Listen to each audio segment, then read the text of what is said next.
Sex is really important to God. Here's how you know.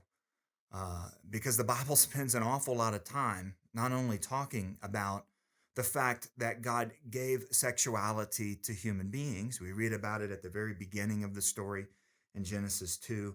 We read about it in the narratives of the Old Testament, not only the beauty of love and the goodness of children, but also what happens when you don't honor what it is, what happens when it all breaks and it all goes wrong.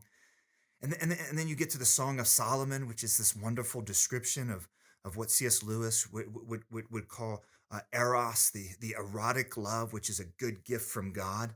I mean, think about it. Go all the way back to Genesis chapter 2, when God, before the fall, looks at everything that he had made. And after saying, after day one, day two, day three, day four, all the way to day six, it's good, it's good, it's good, it's good, looks at what he has made before the fall and says, something's not good.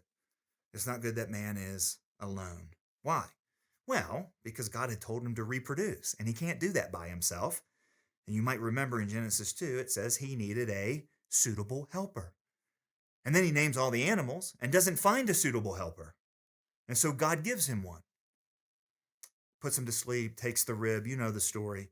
But the thing that's fascinating is that God could have solved that problem in so many ways, but he did it out of his kindness. In fact, so kind that when Adam sees Eve, he burst out in song. I mean, this is like the first really goofy romantic movie moment, and it's actually in the Bible, where Adam is like, ah, this is now bone of my bone and flesh of my flesh.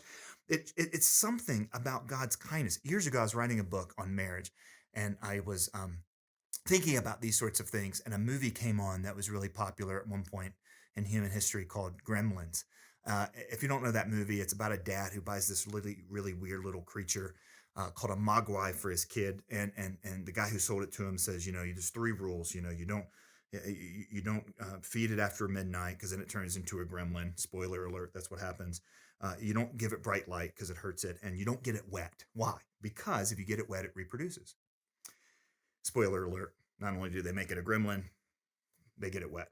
Now, I remember seeing this, and this is the weirdest thought maybe I've ever had in my life, but I remember seeing this and thinking, God could have done that to us. He could have said, humans, we'll just let them reproduce when they get their skin wet.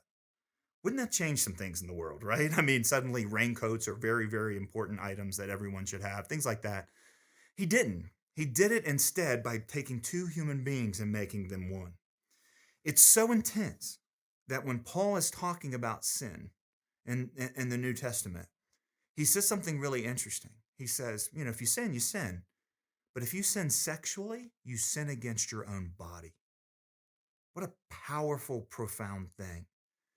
Sex is one of the most potently dangerous things. But it's not because sex is bad. It's because sex is so potently good. And he has given that to us as a gift. And that's why when you find someone who just throws their body around sexually and you think, well, wow, they really like that. No, they don't. They hate themselves. Kind of in the same way, I bought my wife a $50,000 necklace, which I never will because I run a nonprofit. But let's say I gave it to her, and the next time I saw her, she had it out the window and she was like, woo-hoo-hoo, driving down the road. I'd be like, what are you doing? She's like, I love this necklace. You wouldn't think I'd say, you don't get it.